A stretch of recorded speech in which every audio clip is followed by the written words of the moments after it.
The Flash became a controversial film even before its release. Amidst controversies involving actor Ezra Miller and the uncertain future of the DC universe, it seemed like the best option was to initiate a Flashpoint and start anew. So, we've brought this video for a quick chat about what might have happened with a superhero movie that had so much potential to take off. Subscribe to the channel and like the video for more content like this. Take the opportunity to suggest the theme for the next video below in the comments. To start off, let's talk about actor George Clooney, who wasn't at all pleased with the outcome of his involvement in the film. Speaking to The Hollywood Reporter, the actor was asked if he would be up for returning for more films and jokingly remarked, "Oh yeah. Somehow there were not a lot of requests for me to reprise my role as Batman, I don't know why." At the time, it was reported that Warner Brothers and the team behind The Flash kept George Clooney's appearance in the film a secret for almost 6 months, while DC bosses searched for the actor's agent.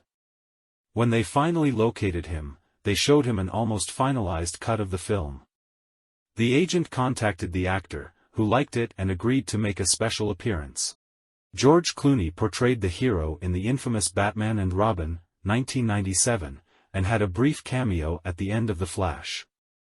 The star appears as a variant of Bruce Wayne, indicating that the protagonist played by Ezra Miller has once again disrupted the DC timeline. It seems like the guy doesn't think the audience enjoyed his appearance as Batman in the Flash movie. Or maybe he just said that because of the overall outcome of the film. Either way, it doesn't seem like he's going to come back. Actor Grant Gustin, who portrayed the Flash in the series on CW, revealed in an interview during GalaxyCon that he wasn't approached to make a special appearance in the movie. Many people thought he would be called, given the film's multiverse approach and the two heroes having previously canonically crossed paths. In his own words, he stated, "Never, at least no one officially, ever called me. As far as I know. My reps never told me, if they did. So yeah, no one ever reached out to me about it. So, that's it. There was absolutely no interest from the producers in bringing the Flash from the series to make an appearance, even briefly, in such a significant film. They could have at least tried to negotiate, but they didn't.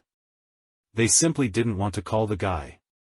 I bet he would have jumped at the chance, even if it was just for a second in that final scene, showing the multiverses." Speaking of the multiverse, what about Nicolas Cage Superman? The actor couldn't surpass his appearance in the film because he simply didn't film that scene we saw on screen. In an interview with Yahoo Entertainment, Nicolas Cage stated that he was quite surprised by the way he was portrayed in the film.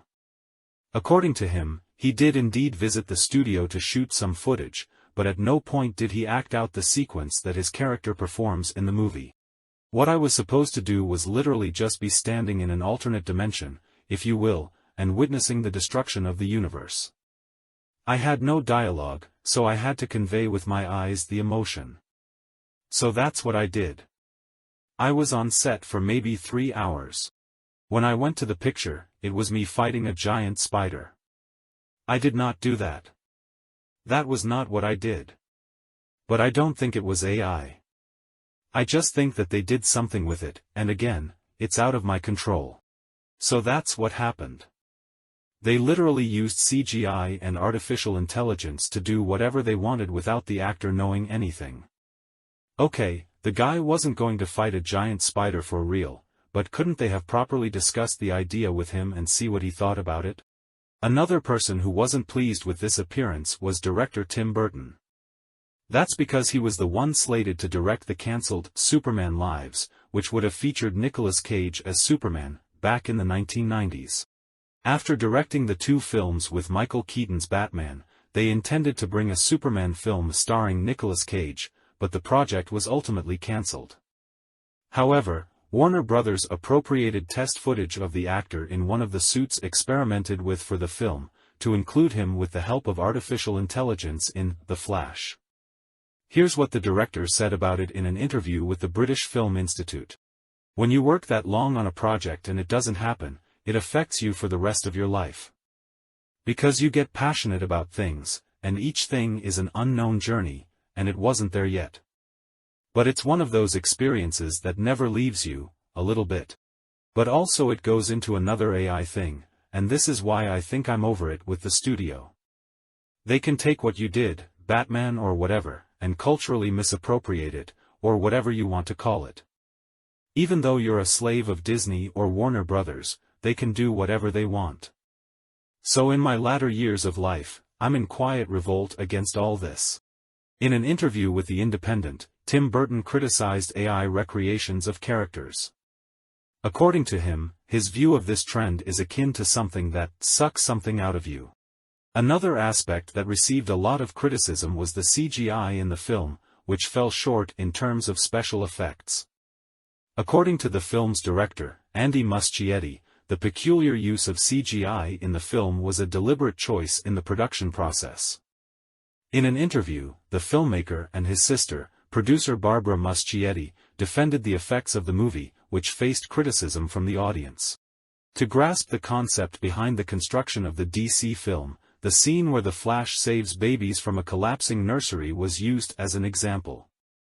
When asked if the oddness of the moment was intentional, Barbara joked, saying they used all real babies.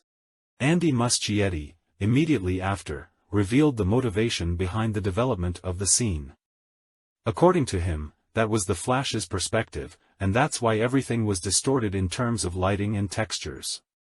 Therefore, that was Barry's point of view. It was part of the design, so if it looks a bit strange, it would be on purpose. I didn't buy that explanation. What do you think? Feel free to comment if you bought it. Regardless, the film fell well below expectations for a production of this caliber.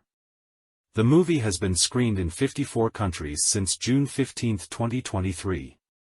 During the first week, it grossed $139 million worldwide and only $55 million in the US, when at least $70 million was expected.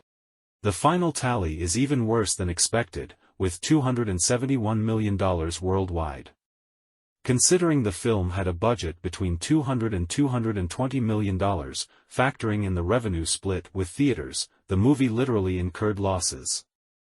Taking into account marketing expenses and other related costs, this film represented a loss of around $200 million for Warner Brothers.